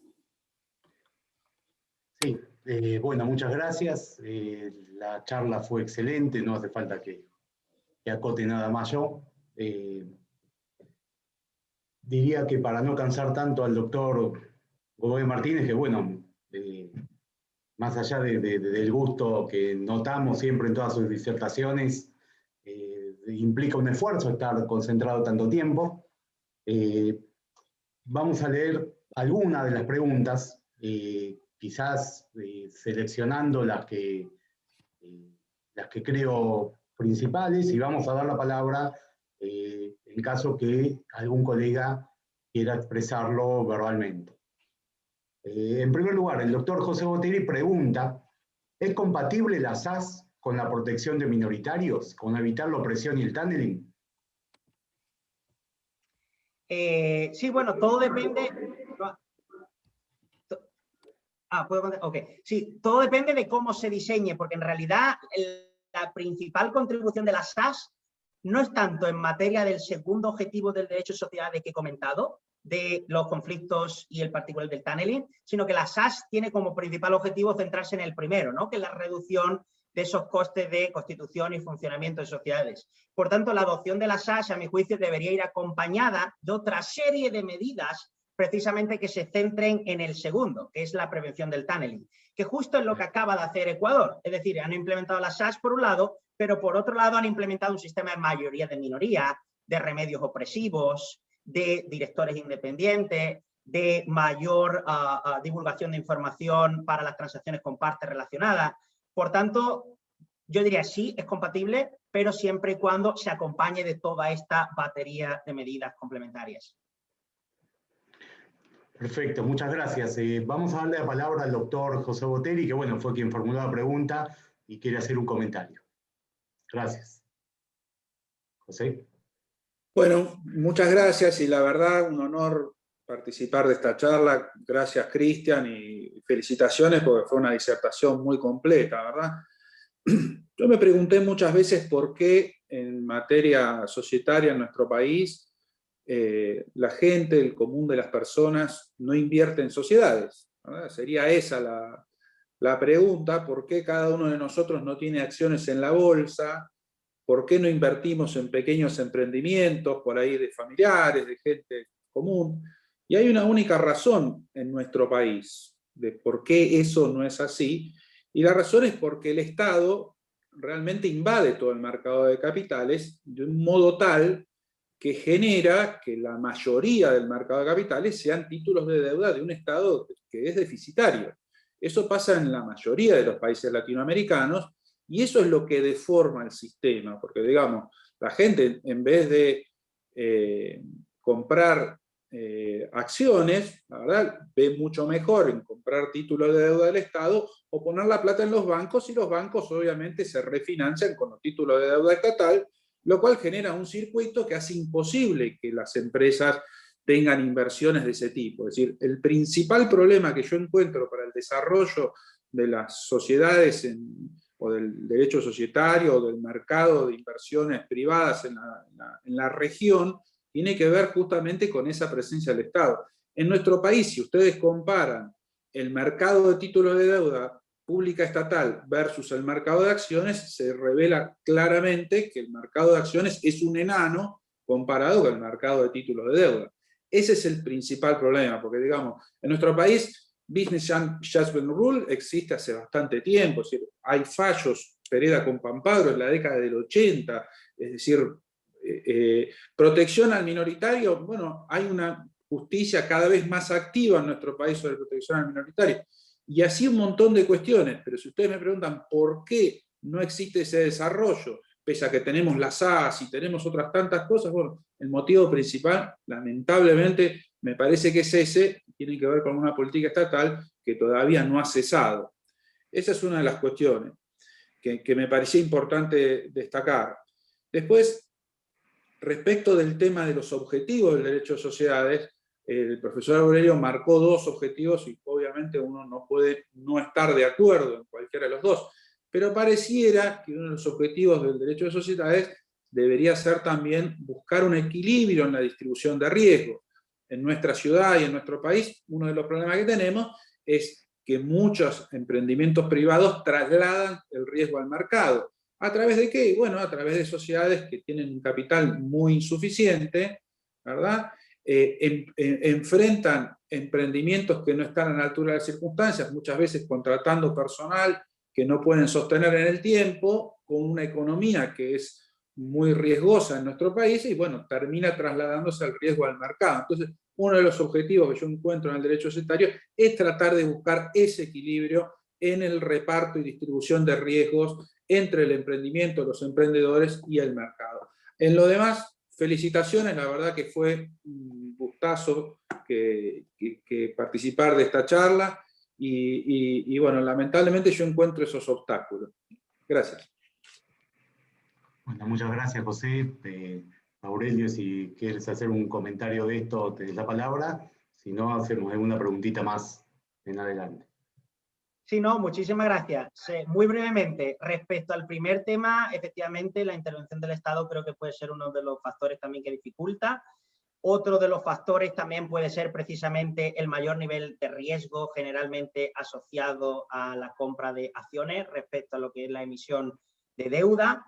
Pero ahí nuevamente yo enfatizaría quizás no necesariamente el tunneling, sino el riesgo generalizado de las acciones. Y uno dice, bueno, ¿y por qué las acciones tienen un mayor nivel de riesgo? Uno de ellos por la propia naturaleza financiera de las acciones, ¿no? Que es variable respecto a lo que son la deuda, que son títulos fijos. Pero hay otra serie de riesgos también que pudieran ser en algunos países de expropiación, por ejemplo, de compañías. Hay otro de tutela de los minoritarios, hay otro de una serie de riesgos que en definitiva todo ello contribuye a que sea mucho más riesgoso acciones que deuda. Entonces coincido totalmente que el Estado precisamente ha contribuido a eso. Pero también quisiera comentar algo, y es sobre todo la experiencia de Singapur. El panorama que he descrito al principio de mi presentación de América Latina y de mucha otra economía emergente era justamente el panorama de Singapur hace 50 años. O sea, justo hace unos días hablaba con un abogado que me comentaba que por determinadas zonas de la ciudad no podía, del país, ciudad, no podía pasear porque precisamente la inseguridad, la incertidumbre, nadie invertía. Y precisamente el gran cambio que ha transformado Singapur precisamente ha sido en el valor de las instituciones. Por tanto, va muy relacionado justo además con lo que comentaba del Estado. Entonces yo diría las instituciones ampliamente entendidas, sistema judicial, gobierno, no corrupción, digamos, expertos liderando todas las grandes políticas económicas, y eso ha sido lo que ha llevado al éxito económico. Entonces, yo creo que hay motivos para la esperanza también en muchos otros países en desarrollo. Y respecto a la segunda pregunta, la segunda era sobre la protección de minoritarios, ¿no? Sí, la protección de minoritarios, ahí nuevamente, ahí sí. A protección del minoritario y de quien contrata con la sociedad principalmente, según planteaba José. Ah, sí, perdona, no, en la función del derecho social, la atribución de riesgos. Sí, efectivamente, disculpe. Ahí yo consideraría que esa función efectivamente es muy importante, pero bajo mis hipótesis de los dos objetivos, yo quizás la encuadraría dentro del primero. Dentro del diseño de las normas societarias, si algo genera una externalidad, es decir, unos costes a terceros, ahí lo que hay es que implementar normas para que eviten esos costes a terceros, esas externalidades. Pero efectivamente coincido totalmente en que el derecho societario debe minimizar esas externalidades a terceros, entonces considerarlo como una función independiente o como dentro de las que acabo de marcar del diseño societario, ya sería una cuestión al gusto, pero coincido totalmente y es una muy buena apreciación. Bien. Aurelio, una pregunta, bueno, que entiendo que es muy clara la importancia de las SAS y como mencionábamos antes incluso de iniciar la charla, todo el debate que la SAS propuso con este cambio sustancial en la manera de entender el derecho societario. Pero desde la lectura de la legislación comparada, del desarrollo de los últimos 30, 40 años de Europa, Estados Unidos, que entiendo que ellos también hacen un desarrollo que implica una flexibilización de los tipos sociales, al punto que hoy algunos directamente sostienen, no hablemos más de tipos, hablemos de modelos que se van armando. ¿Cuál es tu opinión al respecto? Sí, pues nuevamente, aquí mi opinión es intentar evitar lo que ha sido el debate tradicional, meramente dogmático, y llamarlo tipo o llamarlo modelo creo que debería ser irrelevante, sino lo importante es qué instrumento y qué caracteres debe tener ese instrumento para que, garantizando la protección de terceros, sea un instrumento valioso para la generación de riqueza, de emprendimiento, de financiación de empresas y de bienestar social. Por tanto, nuevamente creo que, y de hecho yo siempre se lo he comentado, incluso escribí un artículo específicamente hablando de las SAS y de por qué creo que es una gran paradigma de innovación jurídica, resaltando no en sí las SAS, sino lo que ha supuesto las SAS. Y de hecho lo comentaba el doctor Duprat antes de la intervención, y justo yo escribí un artículo resaltando que a mi modo de ver la principal innovación de la SAS no es el tipo, el modelo, el instrumento societario en sí, sino lo que ha supuesto, la revolución a nivel de cambiar radicalmente el modo de entender, el modo de diseñar y el modo de pensar el derecho de sociedades. Por tanto, nuevamente, esta es justo un tipo de externalidad positiva que ha generado el profesor Francisco Reyes y sobre todo esa revolución de las SAS que ayudó a traer a América Latina. Bueno, muchas gracias. Existen una cantidad de comentarios, por supuesto, de gente agradecida por la brillantez de la exposición.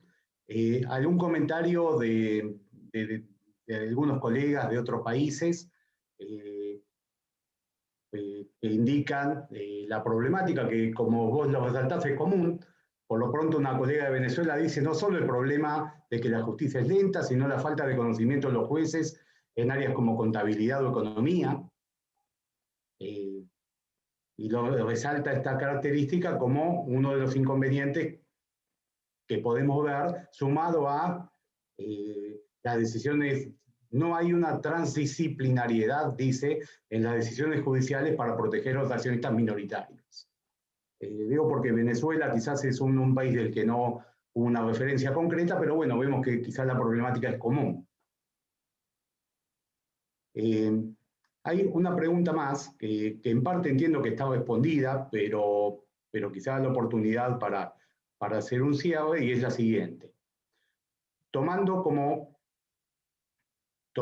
referencia el índice de Doing Business, Argentina está relativamente bien posicionada, puesto 61 en materia de protección al accionista minoritario. Sin embargo, vemos en la práctica un alto grado de conflictividad que desemboca en conflictos, en litigios costosos e ineficientes, e incluso en la pérdida de la empresa. ¿Cuál cree usted que serían los factores relevantes para lograr una efectiva protección del minoritario en países con empresas mayoritariamente cerradas o de familia como la Argentina? Entiendo que, bueno, mucho de esto, por supuesto, está desarrollado pero quizás sirve para hacer un cierre de la brillante charla que escuchamos. Sí, bueno, muchísimas gracias también por la excelente pregunta. He de confesar que además el Doing Business ha sido bastante criticado y yo mismo tengo mis propios reservas sobre algunos aspectos del Doing Business, sobre todo porque en ocasiones, o sea, no captura, a mi modo de ver, la efectiva protección del minoritario. Porque ¿cómo se protege adecuadamente el minoritario? No es solo la ley en los libros, sino es sobre todo el enforcement, incluso las propias fuerzas del mercado. El hecho de que tengamos en un país, por ejemplo, más hedge funds o menos hedge funds, o que tengamos más acciones de clase, más class actions o menos acciones de clase, o más abogados societaristas o menos abogados societaristas, o que los auditores de cuentas, los revisores de las cuentas anuales de las compañías sean más o menos independientes, todos estos factores afectan a la protección del minoritario. Por tanto, y todos estos factores no están capturados por el Doing Business. Por tanto, países bien posicionados no tienen, a mi modo de ver, la protección que dice el Doing Business, y países mal posicionados no tienen tan mal, digamos, protección de minoritarios como dice el Doing Business. Pero dicho lo anterior, creo que precisamente en sistemas como Argentina, donde el sistema judicial pues, es lento, en ocasiones lleva a liquidaciones societarias. Yo ahí distinguiría dos tipos de problemas. Uno, para solventar la no justicia, precisamente por el sistema lento o por el sistema deficiente a nivel judicial, y ahí me iría a mecanismos ex ante. Y por ex ante me refiero a estas mayorías reforzadas, mayorías de la minoría, directores independientes, etcétera. Y luego el problema del por qué muchas compañías acaban liquidadas en la Argentina, yo ahí, aunque muchas tienen que ver también por la falta de protección de los minoritarios, creo que también muchas veces tienen que ver estas liquidaciones por una cuestión generacional, por una cuestión de que la segunda o las terceras generaciones muchas veces son las que se cargan todo el trabajo de muchas veces los fundadores. Y ahí tiene mucho que ver también la cultura o el conocimiento de las normas de gobierno corporativo, las buenas prácticas de gobierno en el ámbito de las empresas familiares. O sea, aquí no me he centrado en mi exposición en el caso específico de las empresas familiares o de las empresas de titularidad estatal, que de hecho remití a los trabajos de la profesora Mariana Pargendler, pero todas este tipo de empresas, he hablado de socio de control y minoritario, pero es que en función de que el socio de control sea un Mark Zuckerberg de Facebook con dual class shares, teniendo el control, versus una familia, versus el Estado, también lleva a problemas distintos y a prácticas societarias deseables distintas. Por tanto, mi recomendación para evitar esas liquidaciones y esos conflictos indeseables es soluciones ex ante, sobre todo, y segundo, más profesionalización y más conocimiento de lo que debieran ser las normas de buenas prácticas en el ámbito de las empresas familiares que son tan importantes en Argentina y en toda la región. Bueno, muchísimas gracias por esta disertación excelente que nos brindaste. Si es posible, luego por vía privada hay varios asistentes que les interesa, por supuesto, contar con el PowerPoint que compartimos, que bueno, es muy completo. Así que bueno, gracias por estar en nuestra universidad y haber aceptado darnos esta charla. No, muchísimas gracias, muy amable. Por supuesto, les comparto el PowerPoint y mi profundo agradecimiento nuevamente a la universidad por esta amable invitación. Gracias. Muchas gracias. Les dejamos unos minutitos abierta la clase para que puedan completar la planilla de asistencia, aquellos que quieran recibir su certificado. Tienen además el canal de Telegram, donde van a estar subidos en unos días más, y la clase en minutitos la van a poder ver reproducida en el canal de YouTube, Capacitaciones Derecho. Muchísimas gracias, Aurelio, por estar con nosotros. Que tengas buen día, porque para vos recién comienza. Y buenas noches y que descanse el resto de los participantes. Gracias a todos. Nos vemos pronto. Muchas gracias. Gracias. Muchas gracias. Buenas noches.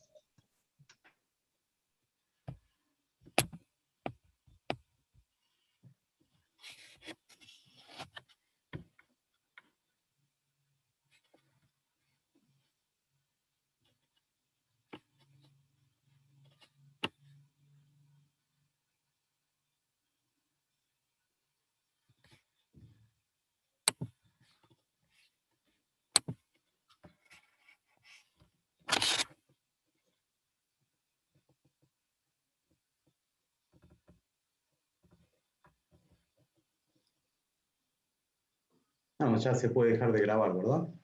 Sí, sí.